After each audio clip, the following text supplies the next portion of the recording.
Transformation is a process with the help of which you can draw the curves once you know the basic curve. So you have a curve, let's take various transformations which are there for drawing the curve. Now first is, let's take some basic curve. Let's start with the basic curve and then we'll use various transformations. Now suppose my basic curve is again y due to x square. This is y due to x square. Now first transformation is, let's take another curve y is equal to x square plus 4. Or for that matter, any number you are adding in the entire function. So how to draw this curve when you know already this y due to x square?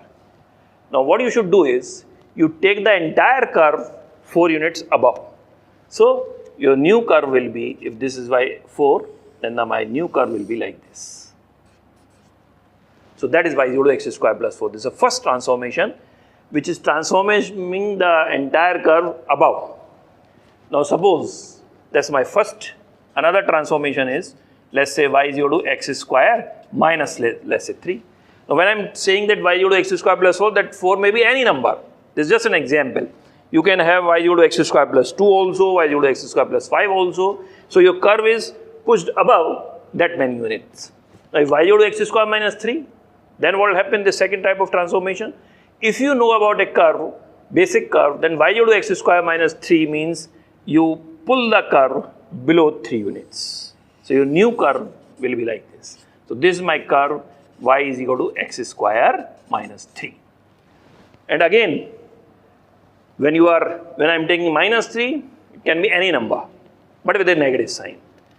Not only this, even if you have a curve which is, like mod x or x cube or log x or exponential curve, the moment you add something or subtract something, you take the entire curve above or below. That is the advantage of this transformation. Now third type of transformation is, let's take, y is equal to x minus 2 whole square. You see, there is a difference. This is x square minus 3. That is entire function you are subtracting something. Here you are subtracting a number from the variable. Now what will happen? Let's take this example also with the same curve. So you have the basic curve y is equal to x square. The moment I have another curve y is equal to x minus 2 whole square, this transformation will take the curve towards right side 2 units. So this is, let's say 2, 0. So my curve will move right hand side 2 units. So that's the third type of transformation. Now fourth transformation is y is equal to, let's say, x plus 1 whole square, right? So if y is equal to x plus 1 whole square is there, this fourth transformation. Now what you have to do is, you have to first draw the basic curve, which is y is equal to x square, and then take it towards 1 unit left hand side. That is somewhere here. So your new curve will be something like this. This is y is equal to x plus 1 whole square. So these are 4 transformations which are like adding something in the entire function, subtracting something, subtracting or adding something in the variable. Now let's come to the next transformation where you are multiplying this x square by, let's say, negative x square by a minus sign. Then what will happen? All these transformations, like you can, if you know a basic curve, by knowing all these transformations, you can draw another curve with this type of property. So if y is equal to minus x square means what? If you have this curve, which is original x square, minus x square means it's upside down. So it will be like this. Y is equal to minus x square will be something like this. So that's another transformation which is important. Now there are certain other transformations which especially are asked in the SAT level 2 mathematics topic, and those transformations are something to do with the modulus. So if you have a function which is, let's say, some function which is something like this. Okay.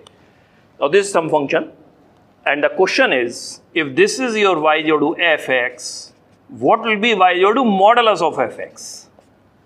Another transformation, right? So what you should do? In order to draw this y0 to mod of x, what you should do is, you keep the curve which is above the x-axis intact. But the curve which is below the x-axis, that should be taken as a mirror image with respect to x-axis. So your new curve, that is mod fx, will be something like this, this and this, not this part. So the portion which is below the x-axis, you take the mirror image. The portion which is above the x-axis, keep it like that only. That is the transformation y0 to mod fx. It's a very, very important function. Now, another transformation is something when you multiply by a. Now, this a may be a number which is between 0 and 1, or maybe a number which is greater than 1. In that case, your function, original function is this curve. If a is greater than 1, then this new curve will be something like this. If a is greater than 1. If a is between 0 and 1, the curve will be something like this.